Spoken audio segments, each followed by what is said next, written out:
Hello friends, good morning. നമ്മുടെ Kerala T V സീരിയലിലേക്ക് എല്ലാവർക്കും സ്വാഗതം. അങ്ങനെ ഇഷിതയെ കാണാതെ ഭയങ്കരമായിട്ട് പേടിച്ച് വിറച്ച് ഇങ്ങനെ നമ്മുടെ മഹേഷ് തേടുക. അപ്പോഴേക്കും കൈലാസ് അവിടെ ഇങ്ങനെ കുറുക്കനെ പോലെ ഇങ്ങനെ നിൽക്കുക കേട്ടോ. അപ്പം ഞാൻ അവളിന്ന് തേടിയിട്ട് വരാം, ഫോണിൽ വിളിച്ച് കിട്ടിയെങ്കിൽ ഒരു സമാധാനം ഉണ്ടായിരുന്നു എന്നൊക്കെ പറഞ്ഞ് ഇരിക്കാം. അപ്പം ഞാൻ വേഷമൊക്കെ ഒന്ന് മാറട്ടെ എന്ന് പറഞ്ഞ് അമ്മ അകത്തേക്ക് കയറിപ്പോയി.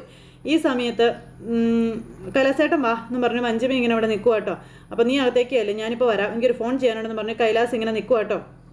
അപ്പോൾ അവൾ ഇതിനകത്ത് തന്നെയാണല്ലോ കിടക്കുന്നത്. അവളെ അന്വേഷിച്ച് അവൻ പോയിട്ടുണ്ട്, കാര്യങ്ങളെല്ലാം അവതാളത്തിലാവുമോ എന്നോർത്ത് കൈലാസ് ഇങ്ങനെ അവിടെ ആകെ ടെൻഷൻ അടിച്ച് നിൽക്കുക കേട്ടോ. കൈലാസ് എന്നിട്ട് പതുക്കെ മുറിയിലേക്ക് ചെന്നു.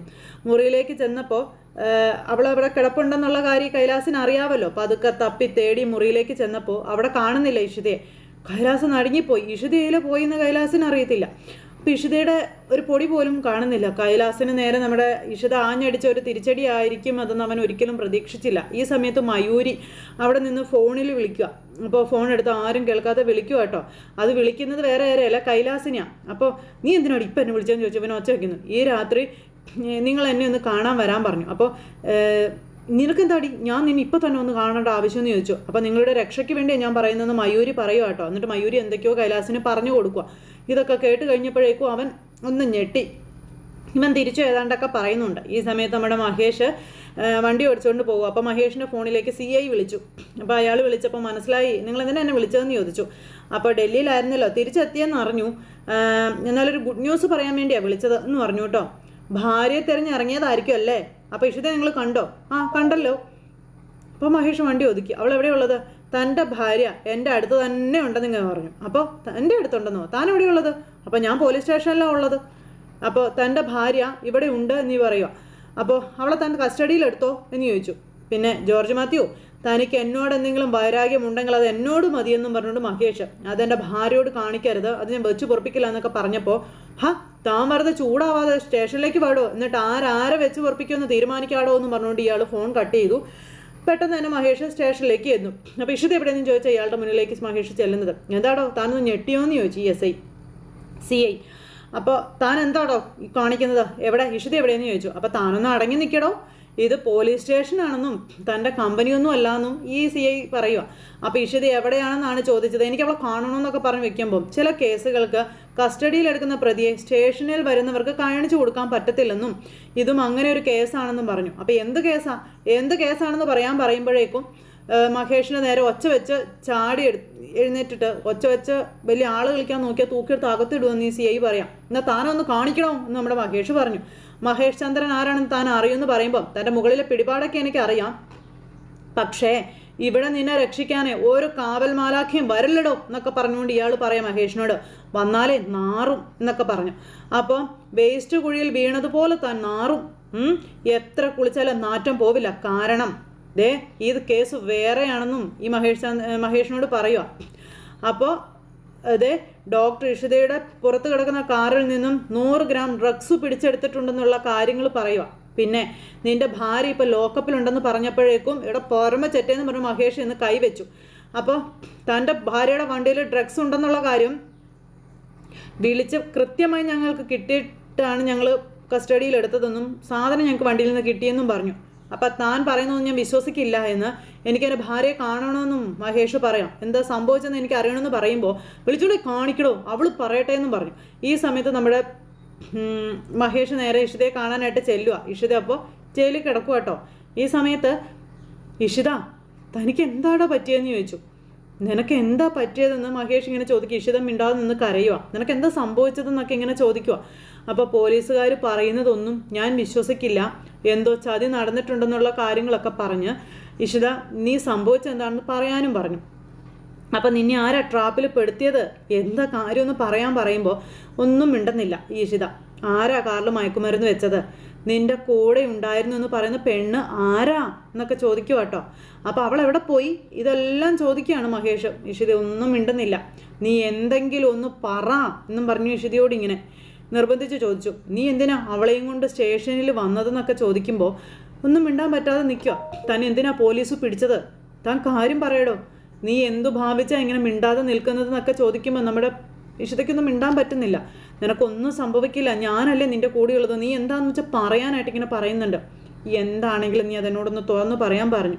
അപ്പോൾ മഹേഷ് എല്ലാം കേട്ടതല്ലേ, അത് തന്നെയാണ് സംഭവിച്ചതെന്നും പറഞ്ഞുകൊണ്ട് നമ്മുടെ ഇഷിത ഇങ്ങനെ മഹേഷിനോടും പറയുന്നു, മയക്കുമരുന്ന് കേസിൽ അകത്തായെന്നുള്ളത്. അപ്പോൾ നിൻ്റെ കാറിൽ നിന്നാണ് ഡ്രഗ്സ് പിടിച്ചത് എന്നിങ്ങനെ പറയുമ്പോൾ അതേന്ന് പറഞ്ഞു. നിന്നെ കൊടുക്കാൻ വേണ്ടി പോലീസുകാർ വെച്ചതാണോ എന്ന് ചോദിച്ചപ്പം അല്ലാന്ന് പറഞ്ഞു. നീയാണോ ആ പെണ്ണുമായിട്ട് സ്റ്റേഷനിലേക്ക് വന്നതെന്ന് ചോദിച്ചപ്പം അതേന്നും ഇഷിത പറഞ്ഞു. അപ്പോൾ എന്തിനു വേണ്ടിയാണെന്ന് ചോദിച്ചു മഹേഷ്.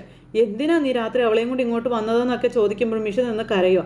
വീട്ടിലേക്ക് വരുന്ന വഴി ആരുടെയെങ്കിലും കയ്യിൽ നിന്ന് അവളെയും രക്ഷിച്ച് കംപ്ലൈൻറ്റ് കൊടുക്കാനാണോ നീ ഇങ്ങോട്ട് അവളെയും കൊണ്ട് വന്നതെന്നൊക്കെ ഇങ്ങനെ മഹേഷ് ചോദിക്കുന്നുണ്ട്.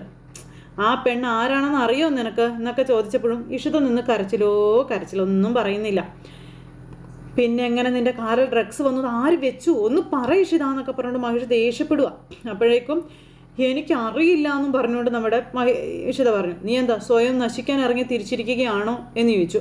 വാ തുറന്നൊന്ന് സംസാരിക്കാൻ പറഞ്ഞുകൊണ്ട് ഇങ്ങനെ പറഞ്ഞ് നിനക്കിവിടെ നിന്ന് പുറത്ത് പോവണ്ടേന്ന് ചോദിച്ചു. അപ്പോഴേക്കും നമ്മുടെ CI സാർ അങ്ങോട്ടേക്ക് വന്നു. ഭാര്യ എന്ത് പറഞ്ഞടോ എന്ന് ചോദിച്ചു.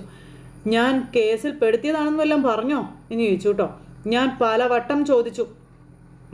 തൻ്റെ ഭാര്യ ഇതേ മൗനത്തോടു കൂടിയാണ് നിൽക്കുന്നത്. എന്താ ഞങ്ങൾ ഇതിൽ നിന്ന് മനസ്സിലാക്കേണ്ടത്? തൻ്റെ ഭാര്യ ഡ്രഗ്സിന് അഡിക്റ്റ് ആണെന്നല്ലേ എന്നൊക്കെ ചോദിച്ചപ്പോൾ അല്ല, ഒരിക്കലും അല്ല എന്ന് നമ്മുടെ മഹേഷ് പറയുക. എന്താ സത്യത്തിൽ സംഭവിച്ചതെന്ന് നിങ്ങളെങ്കിലും ഒന്ന് പറയാനായിട്ട് പറയുക CIയോട്. അപ്പോൾ അത് നിങ്ങളെ ബോധ്യപ്പെടുത്തി തരേണ്ട ആവശ്യമൊന്നും എനിക്കില്ല എന്ന് CI മഹേഷിനോട് പറയുന്നു. നിങ്ങളുടെ വൈഫിനോട് സംസാരിക്കാൻ അവസരം തന്നത് ഞങ്ങൾ കെട്ടിച്ചമച്ച കേസല്ല ഇത് എന്ന് മനസ്സിലാക്കി തരാൻ വേണ്ടിയിട്ടാണെന്നും CI പറയുക. നിങ്ങൾ പുറത്തു പോകാൻ പറയുന്നുണ്ട് മഹേഷിനോട്. എനിക്ക് അനന്തര നടപടികളിലേക്ക് പോകേണ്ടതായിട്ടുണ്ടെന്നും പറഞ്ഞുകൊണ്ട് ഇങ്ങനെ പറയുമ്പോഴും നമ്മുടെ ഇഷിത മിണ്ടാതെ മൗനം പാലിച്ച് നിൽക്കുക. ഇഷിത, അവർക്ക് പ്രതികരിക്കാനാവില്ല മിസ്റ്റർ, നിങ്ങൾ പുറത്തു പോകണമെന്നും പറഞ്ഞുകൊണ്ട് CI നമ്മുടെ മഹേഷിനെ അവിടെ നിന്ന് ഇറക്കി വിടുക കേട്ടോ. മഹേഷ് പുറത്ത് പോയിട്ട് ഇങ്ങനെ ഫോണിൽ ആരൊക്കെയോ വിളിച്ച് സംസാരിക്കാം. ആദ്യം വിളിച്ചത് നമ്മുടെ മഹേഷിൻ്റെ അനിയനെ തന്നെയാണ്. അപ്പോൾ ഊരി പോകാൻ പറ്റാത്തൊരു കുരിക്കലും അവളെന്നൊക്കെ ഇങ്ങനെ പറയുമ്പോൾ ഏട്ടൻ ടെൻഷൻ അടിപ്പിക്കാത്ത കാര്യം പറയാൻ പറഞ്ഞു. അപ്പോഴത്തേക്ക് മഹേഷ് കാര്യങ്ങളെല്ലാം അനിയനോട് പറഞ്ഞു. ഇത് കേട്ടപ്പോൾ ഞെട്ടി. സ്റ്റേഷനിലേക്ക് കൊണ്ടുവന്ന കാറിൽ ഡ്രഗ്സ് ഉണ്ടായിരുന്നു എന്നും ഏതോ ഒരു പെണ്ണുമായിട്ടാണ് ഇഷിത സ്റ്റേഷനിൽ എത്തിയതെന്നുള്ള കാര്യങ്ങളൊക്കെ മഹേഷ് പറയുക. അപ്പോൾ ഈ CIയിൽ നിന്നും ഒരു ദാക്ഷിണ്യം നമ്മൾ പ്രതീക്ഷിക്കേണ്ട, നിനക്ക് എന്തെങ്കിലും ചെയ്യാൻ കഴിയുമെങ്കിൽ നീ ഒന്ന് ചെയ്യാൻ പറഞ്ഞു. ഏട്ടാ, ഇതിൻ്റെ പിന്നിലൊരു ചതിയുണ്ടെന്ന് ആർക്കേട്ടാ അറിയില്ലാത്തത്, ഇത് ഞാൻ ഹാൻഡിൽ ചെയ്തോളാം എന്ന് പറഞ്ഞു. അങ്ങനെ അനിയൻ ഏട്ടനെ സഹായിക്കാനുള്ള പരിപാടി നോക്കാം. അപ്പോൾ ഏട്ടൻ ടെൻഷൻ അടിക്കണ്ട, ഞാൻ നോക്കിക്കോളാം. നീ എന്ത് ചെയ്യാനാ ഏട്ടൻ്റെ പകരം ഞാനല്ലേ അങ്ങോട്ടേക്ക് വരുന്നത്. ഏട്ടത്തിയെ മറന്നേക്ക്, ഞാൻ ഏട്ടത്തിയായിട്ട് എത്തും ഉറപ്പ്. ഏട്ടൻ വീട്ടിലുള്ളവരെ സമാധാനിപ്പിക്കാൻ പറഞ്ഞിട്ട് അനിയനെ പറഞ്ഞിട്ട് ഈ സമയത്ത് കൈലാസ് അവിടെ നെട്ടോട്ടോടും അങ്ങോട്ടും ഇങ്ങോട്ടും എല്ലാം ഒപ്പിച്ച് വെച്ചിട്ട് ഭാര്യയാണെങ്കിൽ തൊട്ടരികിൽ ഇങ്ങനെ ഇരിക്കുന്നു. ഈ സമയത്ത് അമ്മയും വന്നിരിക്കാം. മഹേഷിൻ്റെ ഫോണിലേക്ക് ഒന്ന് വിളിക്കും എൻ്റെ കൈലാസേ എന്ന് പറഞ്ഞു അമ്മ വന്ന് പറയുമ്പോൾ ഞാൻ അതിന് വിളിച്ചിട്ടൊന്ന് എടുക്കണ്ടേ, വിളിക്കും തോറും കട്ട് ചെയ്ത് വിടുക. പിന്നെ ഞാൻ എന്ത് ചെയ്യാനാ? നമ്മൾ കരുതുന്നത് പോലെയൊന്നും അല്ല കാര്യങ്ങൾ. എന്തോ വലിയ പ്രശ്നം നടന്നിട്ടുണ്ട്, നമ്മൾ അറിയാതെ എന്തൊക്കെയോ നടക്കുന്നുണ്ടെന്ന് പറഞ്ഞ് ഇവരെ തെറ്റിദ്ധരിപ്പിച്ചുകൊണ്ടേ ഇരിക്കാം. അവൾ ഏതോ ഒരു ഹോട്ടലിൽ നിശാ പാർട്ടിക്ക് പോയെന്നുള്ള കാര്യം ഉറപ്പാണെന്നൊക്കെ പറഞ്ഞു. നിശാ പാർട്ടിയൊക്കെ കഴിഞ്ഞ് വെളുപ്പാൻ കാലത്തെ അവളിങ്ങ് വരുവുള്ളൂ എന്നൊക്കെ പറഞ്ഞ് ഈ ഡയലോഗൊക്കെ ഇറക്കുക. വരുന്നത് ആരും അറിയില്ല എന്നാണ് അവൾ കരുതി വെച്ചിരിക്കുന്നതെന്നൊക്കെ പറഞ്ഞിങ്ങനെ പറയുമ്പോൾ അതൊരു പക്ഷേ ശരിയായിരിക്കും.